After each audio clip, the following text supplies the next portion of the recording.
Welcome to K-Stang Productions NFL Analysis. It is currently week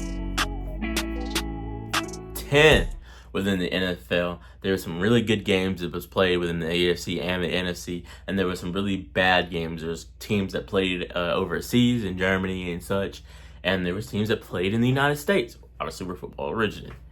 But the first game that we're going to talk about is Bengals versus the Ravens. Now, we expected the Ravens to win this game based off the projections, based off the odds.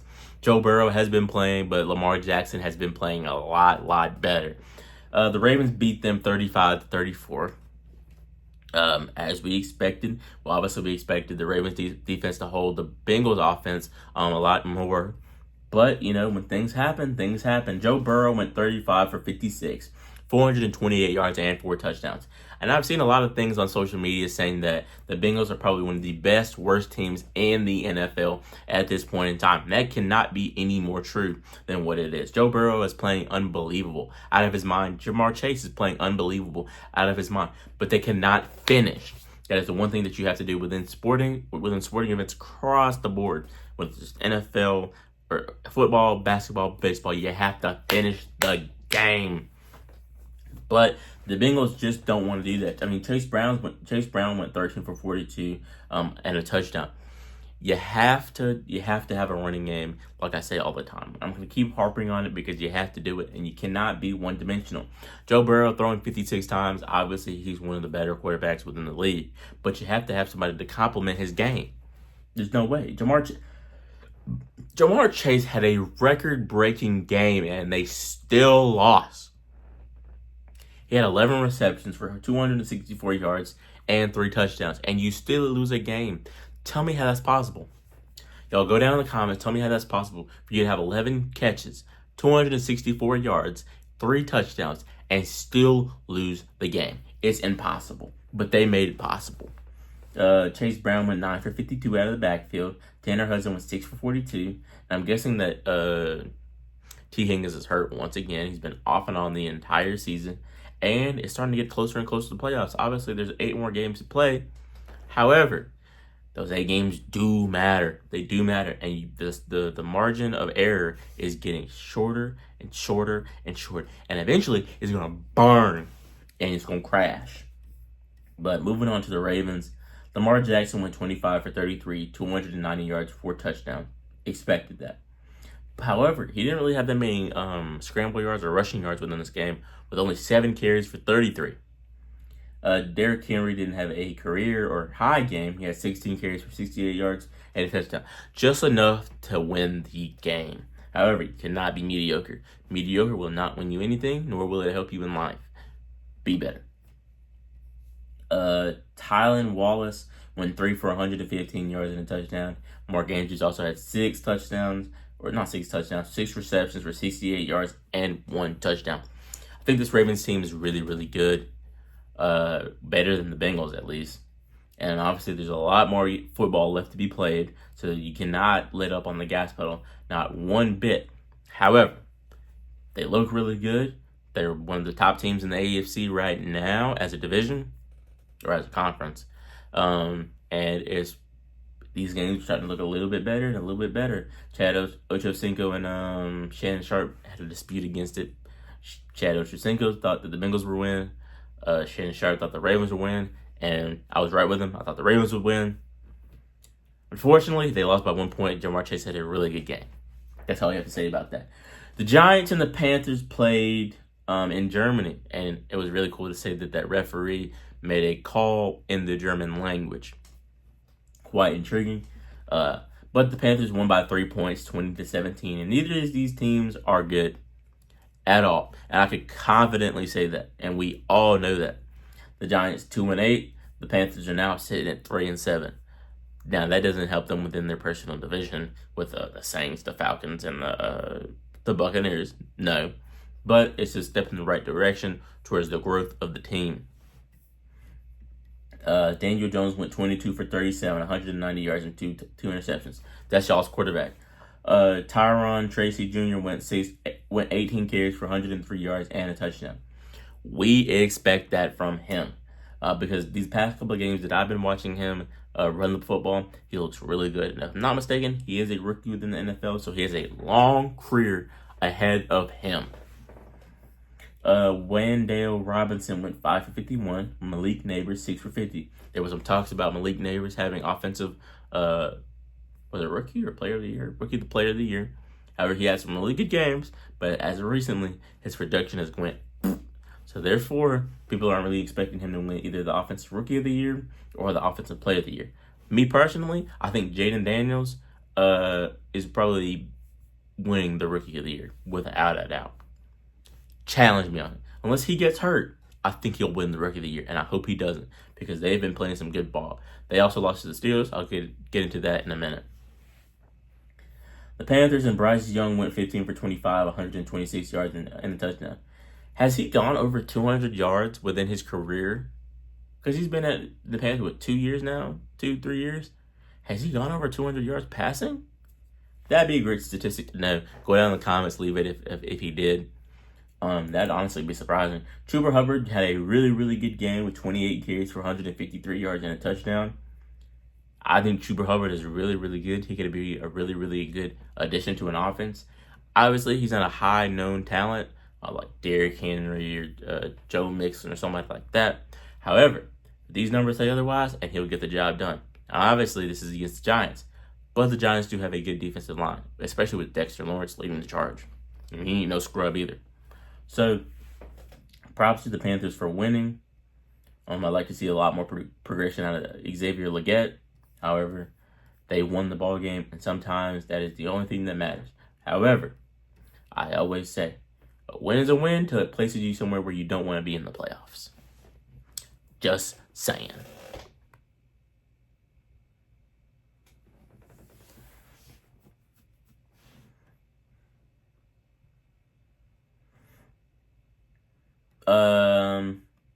The Patriots and the Bears played, and the Bears lost once again. Caleb Williams is a shell of himself right now. The Bears are sitting 4-5. They had a really good start. Honestly, I really liked what I saw from the first couple of games that they were starting. However, the New England Patriots are now sitting 3-7, and that is good for them, I guess, because they beat the Bears 19-3. I really didn't expect that. Drake May is subpar, mediocre. I mean, he ain't the best quarterback, but he sure ain't the worst. Honestly, I'd probably take Drake May right now over Caleb Williams. And Caleb Williams has way more weapons. Keenan Allen, DJ Moore. Am I lying? I'm not lying. Drake May went 15 for 25, 184 yards, a touchdown, and an interception. Ramondre Stevenson went 20 for 74. We expect that from him. Austin Hooper went 3 for 64. Demario Douglas went 4 for 50. So it ain't like they played a really, really good game. They probably just outscored them. That's all that is. I mean, for the Bears to only get 3 points is terrible. Matter of fact, as I look at it right here, the New England Patriots had 3 points in the first quarter, 10 points in the second quarter, and then 6 points within the fourth quarter. And the Bears only had 3 points within the first quarter. That is terrible. And you can't say he needs more help because he has all the help that he needs. All the help that he needs. 16 for 30 and 120 yards is not cutting it. This just goes to show that he was way too complacent with what he was doing. He wasn't humble. He didn't have any humility. And now he's getting dogged within the NFL. You thought you could run around like the college days? Like you could just throw the ball whenever you needed to, whenever you wanted to? That you could run around the field for about 20 minutes and then chug it up and then somebody catches it? No. That is no fly zone within the NFL. Because they will snipe you. DeAndre Swift went, and he's a really good running back too. He went 16 for 59. What happened, Swift? Came out of Georgia. Keenan Allen had 5 receptions for 44 yards. DJ Moore is 3 for 24. Rome Odunze went 3 for 23. These wide receivers have to be mad. Have to be mad. You're not telling me you have 3 of probably one of the best wide receivers within the NFL. Now I know Rome Odunze hasn't made his name known within the NFL. I know DJ Moore and Keenan Allen are 2 prominent wide receivers within the National Football League. They have to be mad. Have to be. Because I'm going to tell you right now. Now, I don't know if Bryce Young would do better than this. But he sure would try. And what Caleb Williams put up today seems like he ain't trying. At all. At Oh, let's see how many sacks. But then again, How many sacks has Caleb Williams been sacked? How many sacks has Caleb Williams taken?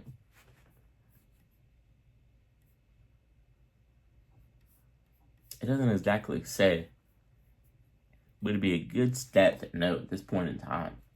Currently, right now, Caleb Williams, 17 of 85, so he has 1,785 yards, 23rd within the NFL. That's trash. He has 9 touchdowns, 5 interceptions, and a QBR of 38.4. This is the number 1 quarterback that was drafted, ladies and gentlemen. It doesn't really say how many times he's got sacked. I think he's gotten sacked a bunch. Oh, I can just count it right here, can't I? 1, 2, 3, 4, 5, 6, 7, 8, 9. He got sacked 9 times within this game. 9 times within this game. That right there, ladies and gentlemen, is atrocious. Absolutely atrocious. 9 times within a game? I wouldn't know what to do with myself. He was probably running for his life. His life! The San Francisco 49ers played the Buccaneers. They beat them 23-20. San Francisco is now 1 game over 500, 5-4. The Buccaneers are sitting 2 games under 500, 4-6. Baker Mayfield has been playing out of his mind. Brock Purdy's weapons have been in and out of the lineup. Not like usual, but they've been in and out of the lineup. Brock Purdy got some people back, I think. He went 25 for 36, 353 yards, and 2 touchdowns. That is really good from Brock Purdy. I will say that. Christian McCaffrey came back, 13 carries for 39 yards. They're probably trying to incorporate him as slowly as possible.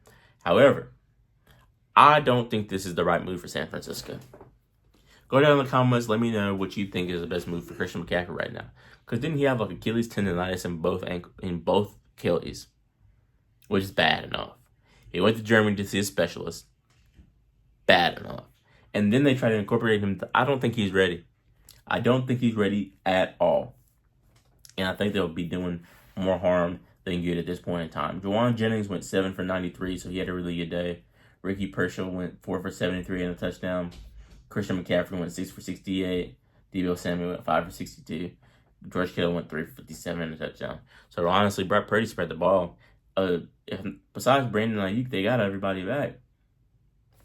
Damn, I'm not saying. I honestly don't think that San Francisco was going to make it to the Super Bowl again. Weren't they in the last one? I'm pretty sure they were in the last one. But they've just been injured throughout this entire year.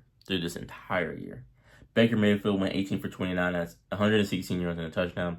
This is one of his lower level games. But obviously, all of his wide receivers are gone. So what is he going to do? He can't do nothing about it at this point. All he could do is play. Bucky Irvin went 13 for 73 and a touchdown. Rashad White went 10 for 31. And this was rushing. Then receiving, Rashad White went 6 for 39 and a touchdown. Cade Otton went 5 for 35. So all in all, Baker Mayfield did what he had to do. He did with what he could do as much as possible. But in the end, the San Francisco 49ers beat the Buccaneers 23-20. And that put the Buccaneers in a bad situation. They might be sitting 2 in their division, now that I think about it. Oh, well. Anyway, the Chiefs played the Broncos, walking off with a field goal block. And I will say the Broncos did play a good game. However, the Chiefs have not been playing like they have the past couple of years. Patrick Mahomes looks like a shell of himself. But they're the only team in the NFL that's still undefeated, which I think is outrageous. However, good for them. Let's see. The game leaders went, Bo Nix went 22 for 30, 215 yards and 2 touchdowns. To Patrick Mahomes, 28 completions of 42 attempts, 266 yards and a touchdown as well. Audric Eston went 14 carries for 53 yards, and Kareem Hunt was the leading rusher with 14 carries for 35 yards. Then Cortland Sutton, a really good wide receiver for the Denver Broncos, went 70 yards for a touchdown. Then Kareem Hunt was their leading receiver? Ain't no way. Kareem Hunt was their leading receiver. Right behind, which was Travis Kelce. With 65 yards, Travis Kelce had 64 yards was a touchdown. So honestly, this wasn't a great game, but it was a good game to see the Chiefs play. I think the Chiefs played Bills this Sunday at 4:25, yeah. Then they play the Panthers, and they play the Raiders, and they play the Chargers. So I honestly hope they can keep this up, honestly. Because if they can three-peat, that'll be the first time in NFL history. I think that's a really good milestone for them, and that will help cement Patrick Mahomes' legacy within the NFL. The last game that I'm going to do for this is part one of NFL analysis. The Bills played the Colts, and the Bills dog-walked them as well. Joe Flacco has been benched because I think they put in Anthony Richardson back in coming this week. Josh Allen went 22 for 37, 280 yards, no touchdowns, but he's coming back with those interceptions. And that right there is scary.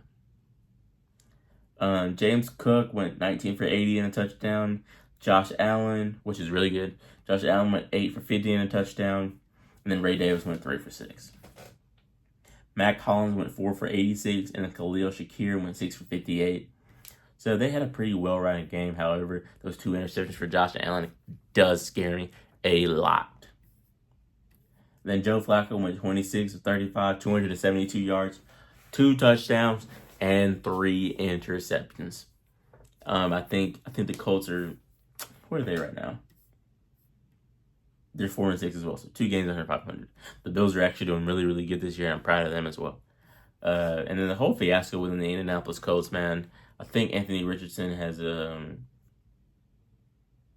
I think he could be a lot better, but I don't think Joe Flacco was I think Joe Flacco is probably the only option that they had. Don't get me wrong. He probably wasn't their best option. But yeah, we expected the Buffalo Bills to beat the Indianapolis Colts. Obviously, it's the NFL, so it ain't telling what will happen. However, props to the Bills. They're doing really good, especially losing Stephon Diggs. Prayers up to him. He blew his knee out? Hurt his ACL? Can't remember. I think he tore his ACL. But props up to him. Prayers up to him. But yeah. This is part 1 of NFL Analysis Week 10. Come back for part 2 because I will display and talk about the rest of the games within Week 10 of the NFL. So, this is your boy K-Stang.